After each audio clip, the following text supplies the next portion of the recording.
Ladies and gentlemen, the story you are about to see is true. The names have been changed to protect the innocent.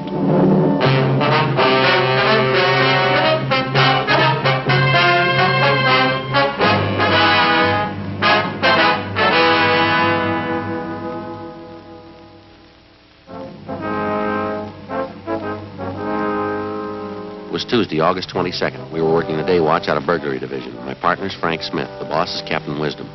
My name's Friday. A wave of thefts had broken out in the city. There was no pattern to the thief's operations. There were no leads. The number of thefts kept growing. We had to stop them.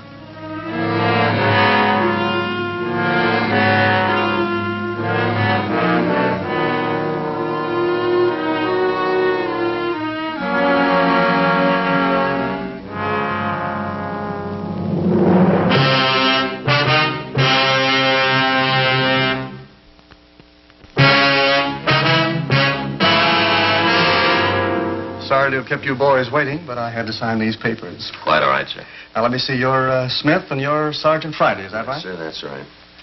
Well, I guess you know what the problem is. Well, I didn't get it quite clear on the phone, Mr. Elliott. When did this last thing come up? Well, the way we have it figured out, it must have happened around closing time yesterday, between 5 and 5:30, we figure. The store was crowded at that time, was it? Yes, pretty busy. We had a special pre-winter showing in the fur department. No one noticed it was gone till after we closed up. Can you give us a description of the piece of merchandise, Mr. Elliott? Yes, I've got it right here. Silver blue mink stole, satin lining, 2 slash pockets, silver chain fastening. Complete description of it for you. And those are the code numbers and serial numbers on it, are they? That's right.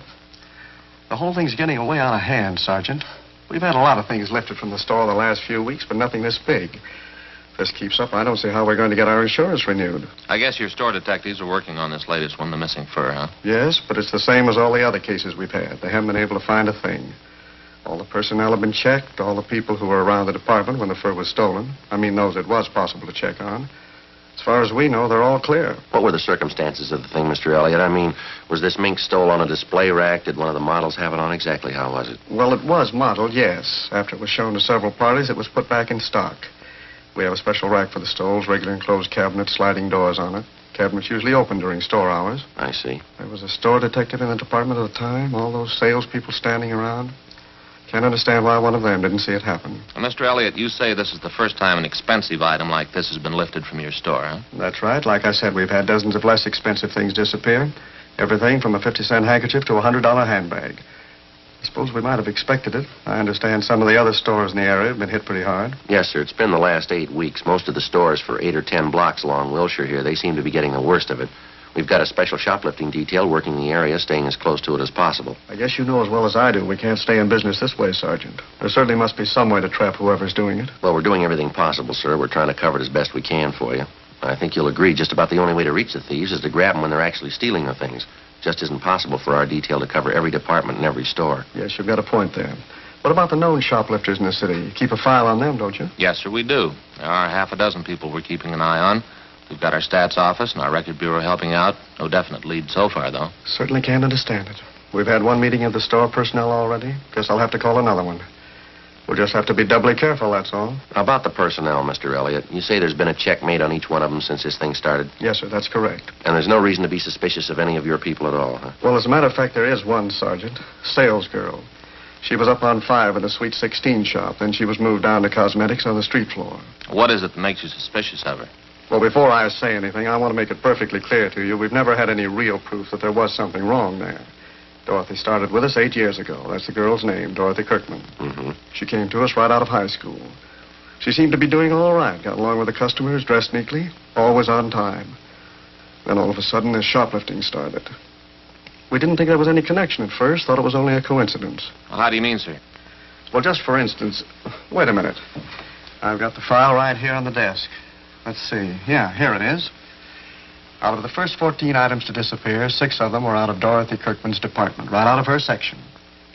Cashmere sweaters, expensive blouses, scarves. As I say, at first we wrote it off to coincidence, but it kept recurring. Her section almost seemed to be the focal point of all the shoplifting. That was at the beginning, of course. Did you have the girl watched, Mr. Elliott, this Kirkman girl? Yes, we did. The department head kept an eye on her, and, well, I guess Dorothy noticed it. She resented it quite a bit. Had a little spat with the head of the department. We thought it best for everyone if she transferred. So we had her move downstairs to cosmetics. Mm-hmm. How'd that arrangement work out? Well, for the first few weeks, fine. Then we started missing things out of cosmetics. A lot of it didn't amount to too much, a lot of it did. Makeup kits, expensive perfumes. This time we called her in, tried to talk to her about it in a nice way. She got very resentful. She denied knowing anything about it? Yes, she got very upset. Of course, there is one thing I will say. The items in cosmetics are on display all over the counter. It's fairly easy for anybody to pick them up. But the fact still remains the stealing began in her department upstairs. She moves down to cosmetics, and all of a sudden the losses increase there. What would you figure? Yes, sir, I see what you mean. Wonder if you could have somebody point out this Dorothy Kirkman for us, Mr. Elliott. I think maybe we'd better have a talk with her. I'd like to help you, Sergeant. I'm afraid that's not possible. Oh, how do you mean? She quit last Saturday.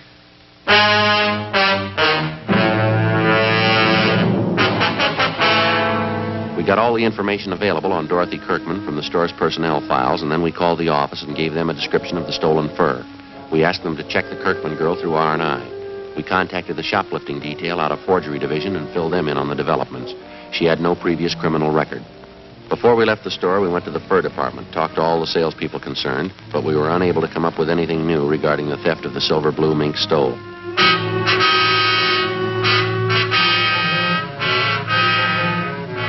We drove out to Dorothy Kirkman's last known address. She wasn't home, but her mother was.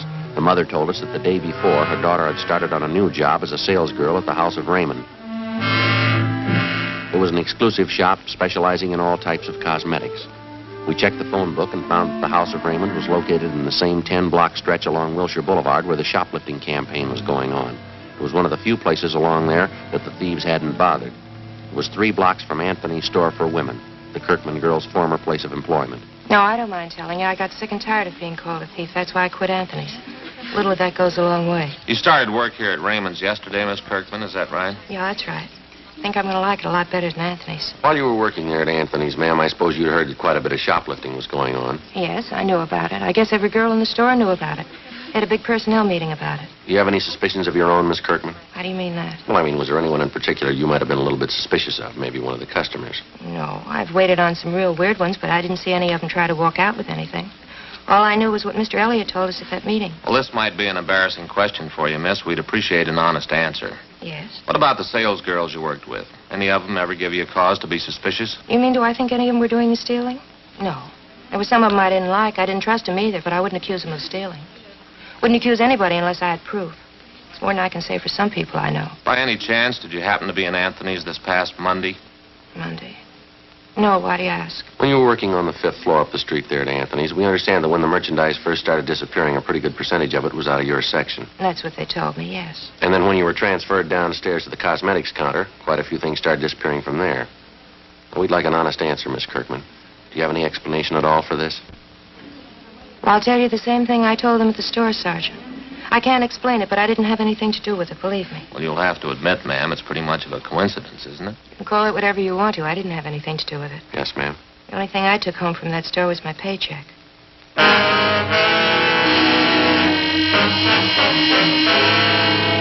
4:38 p.m. We finished questioning the suspect, Dorothy Kirkman, and Frank and I went back to the office and made arrangements to have the girl kept under temporary surveillance. A bulletin had been gotten out on the missing fur stole. The pawn shop detail had been notified, and a description of the fur had been placed on the stolen property list. The following day, along with officers Paul LePage, John Wood, and policewoman Gladys Young, we continued our investigation of the latest shoplifting complaints. It went slow, a lot of legwork and no progress. Like the dozens of other items of merchandise which had vanished in the last 8 weeks, there wasn't a trace of the missing fur stole. More men were added to the special detail on duty in the 10-block area where the stealing was going on. Anyone in the city who'd ever served time for shoplifting was checked and rechecked. Constant surveillance was maintained over a half a dozen known thieves who we figured might be involved. It got us nothing. Wednesday, August 23rd, 5:30 p.m. No leads, no progress. We went back to the office.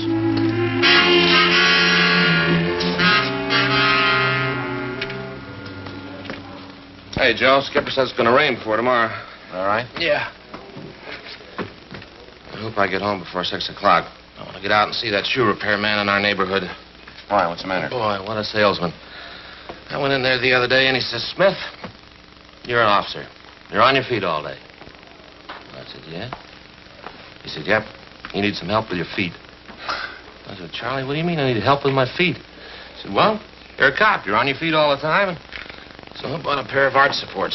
Oh, that's nice. He doesn't call them art supports, though. Got a new name for them. What's that? Metatarsal supports. Bone down here in your foot. Yeah, I know. Call them you know that? Yeah. Metatarsal?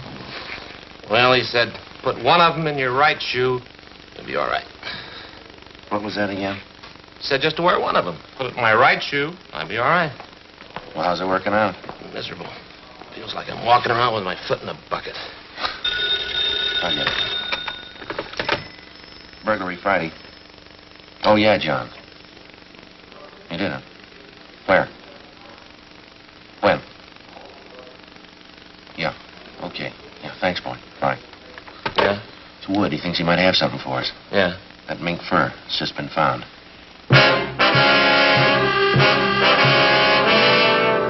2 hours before, at approximately 3:30 p.m. in the main depot of the Santa Fe bus lines, a 38-year-old housewife, a Mrs. Harriet Briggs, noticed an unclaimed parcel lying on one of the benches in the depot waiting room. When it became apparent to Mrs. Briggs that the parcel was either lost or forgotten, she picked it up and took it to the clerk in charge of lost and found articles. In checking the package for some kind of identification, they discovered the silver blue mink stole inside. A car was dispatched to pick up the fur, and it was identified as the garment taken from Anthony's fur salon. Mrs. Briggs volunteered to come along to the office to give what information she could. Bus depot officials were instructed to notify us in case anyone called for the package. 5:50 p.m. We interviewed Mrs. Briggs in the squad room. That's right, officer. It was just a little before 3:30. I was in the bus depot there waiting for my husband. That's when I first noticed this package lying on the bench just across from me. I see. Would you go on, please, Mrs. Briggs? I didn't think anything of it at first, and I went on reading the afternoon paper. But no one came for the package. It was just lying there. It was there a long time. How long would you say, ma'am? I mean, before you picked it up and took it to the lost and found clerk? Oh, I'd say 20 minutes, half an hour, that much at least. I left it with the young man at the counter there, and I told him I'd be back to see if anyone claimed it. Well, when I did get back, that's after I'd had dinner with my husband, Carl, we found out what was in the package. It's certainly strange. Don't you think, officer? Yes, ma'am. Did you happen to notice who it was that left the package there? Well, I'm not really sure, officer, but I think I know who it was. A short woman. She had a brown jacket, if I remember rightly. I think you'd say she was in her late 20s or early 30s. Have you ever seen this woman before, Mrs. Briggs? No, I never did. Very attractive.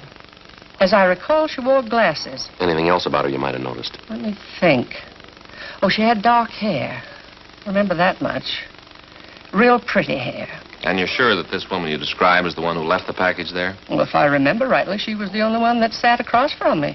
Guess it must be her. If it wasn't her, I don't know who else it could have been. All right, Miss Briggs, thank you very much. We appreciate it. That beautiful fur. I know that woman must be just sick about losing it. I certainly hope you find her, officer. Yes, ma'am. So do we.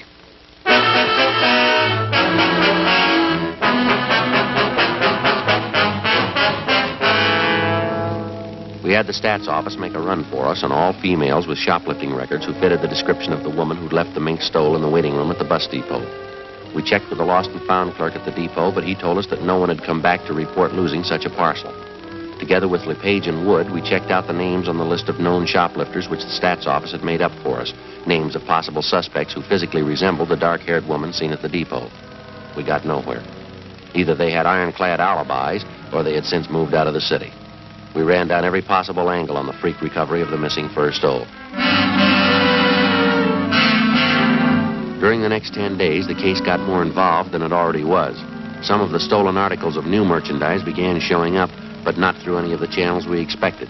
Some of the items were found dumped in sidewalk refuse cans. Some were found in hotel lobbies, in the post office, in theaters. Some were found tossed in vacant lots. The only logical answer we could figure was that it was the work of somebody who was stealing for the love of stealing, a kleptomaniac.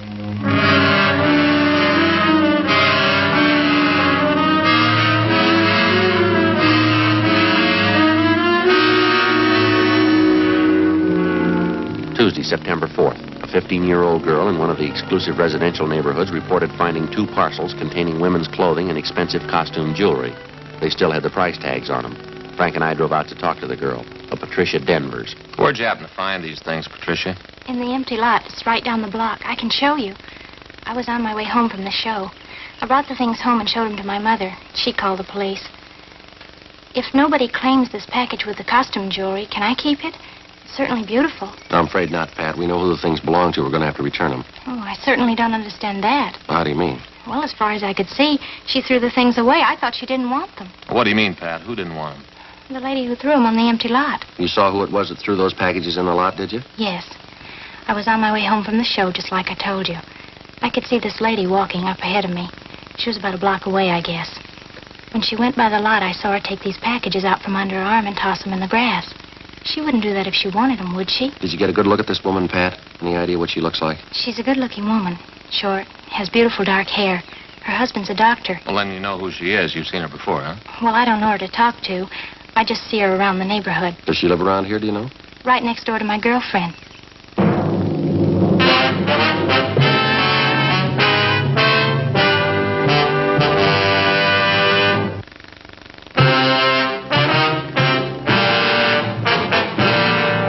Tuesday, September 4th, 5:15 p.m. With the help of the 15-year-old girl, Patricia Denvers, we got the name and address of the woman who had been seen tossing the parcels of stolen merchandise into a vacant lot in the west end of the city. The woman was identified as a Mrs. Virginia Sterling, the wife of a Dr. Bruce Sterling, a fairly prominent young surgeon with offices in Beverly Hills. Mrs. Sterling and her husband had no children. They leased a richly furnished house in a residential section of the city that was considered better than upper middle class. We checked Virginia Sterling through R&I, but she had no previous criminal record. The next day, with officers LePage and Wood, we covered the various stores along Wilshire Boulevard that had been victimized in the recent shoplifting campaign. We found that Mrs. Sterling had charge accounts at almost every one of the stores. Generally speaking, we found her accounts in very good standing, and among the store people, she was regarded as what is referred to as a fine customer, a good spender, a good credit risk. Right down to the Retail Credit Association, there was nothing but favorable reports on the woman. 7:15 p.m. We drove out to the house of Dr. Sterling and his wife. Mrs. Sterling answered the door and invited us in. Thank you.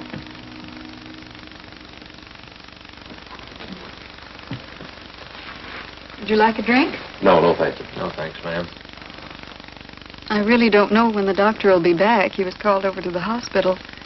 Is it anything I could help you with? Well, as a matter of fact, Mrs. Sterling, we came out to talk to you, not your husband. Really? What is it you wanted to talk to me about, officer? Well, ma'am, we understand that you do quite a bit of your shopping along Wilshire Boulevard, in the downtown area, I mean. Yes, I shop downtown quite often. Except for the problem of parking, I find it a lot more convenient. Why do you ask? Miss Sterling, do you do much of your shopping at Anthony's? I believe that's in the Wilshire downtown area. Yes, I do, for my sports clothes. They have a very good selection. Uh-huh.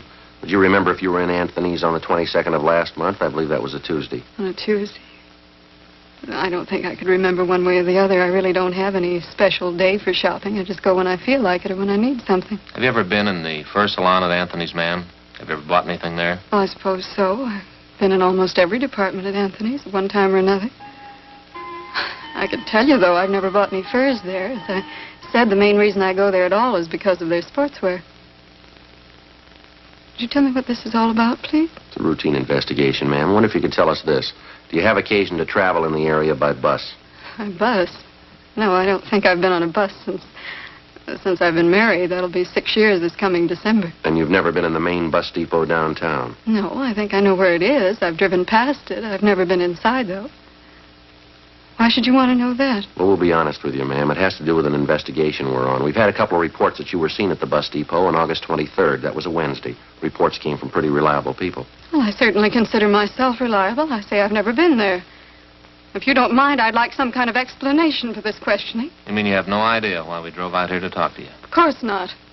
Number one, I don't understand your questions at all. And number two, I'd like to know what they have to do with me. It has this to do with you, ma'am. Last August 23rd, a woman in a brown sports jacket answering your description left a package in the bus depot. The package contained a mink stole taken from Anthony's. The woman who left the package in the depot fits your description perfectly. Is that so? Well, that's a coincidence. Yes, ma'am, maybe.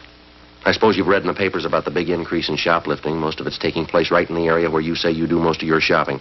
We've checked out every single one of the cases, Mrs. Sterling. Took a long time.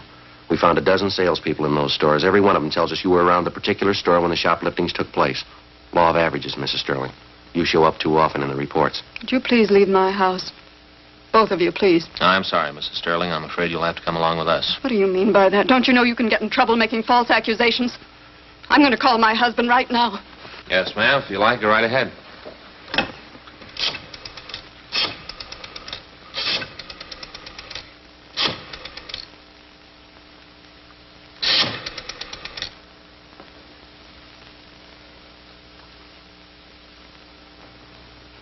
Sergeant.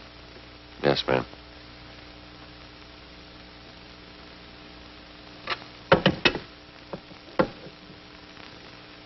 We've got your story, ma'am. Right up to this afternoon. You went shopping today. You stole things as usual. When you tried to get rid of them, you were seen. Right in this neighborhood. The vacant lot down at the next corner. You threw the stuff away there. Somebody saw you. They didn't know it was me. Yes, ma'am. They knew it was you.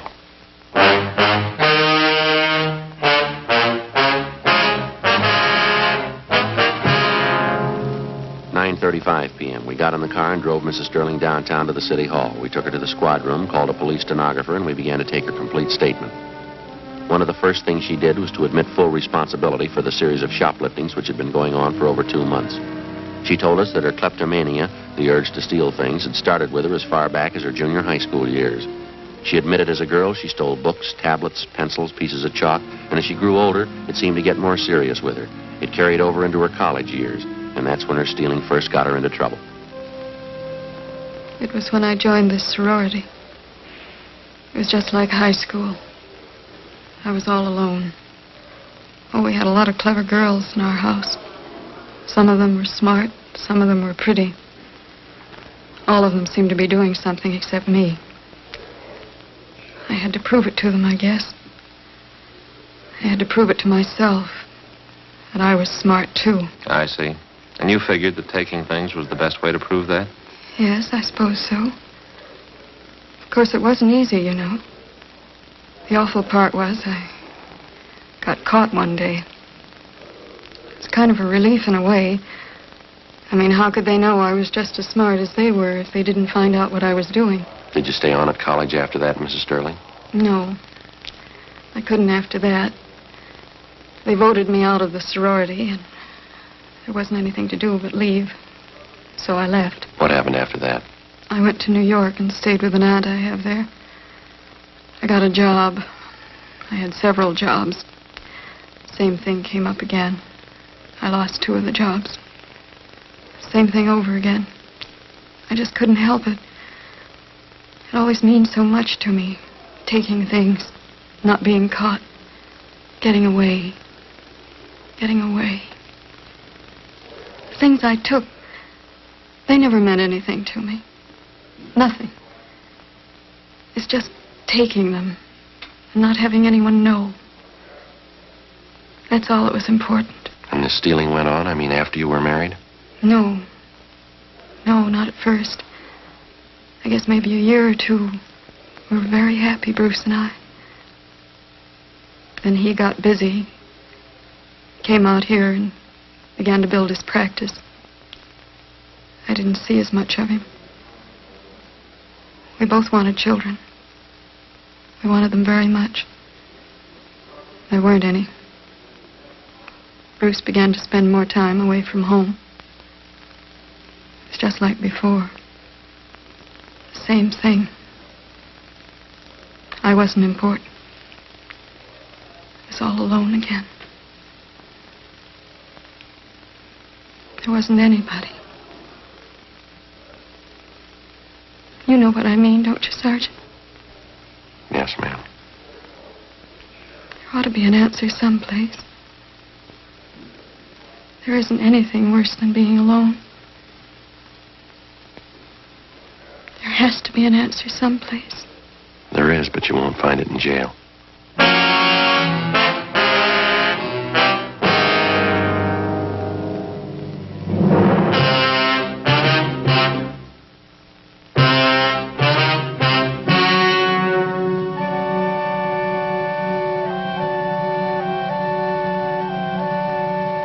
On December 9th, trial was held in Department 88, Superior Court of the State of California, in and for the County of Los Angeles.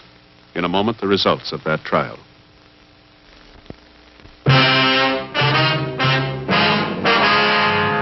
The suspect was tried and convicted on 3 counts of grand theft, the terms to run concurrently. Grand theft is punishable by imprisonment in the state penitentiary for not less than 1, nor more than 10 years.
story you are about to see is true. The names have been changed to protect the innocent.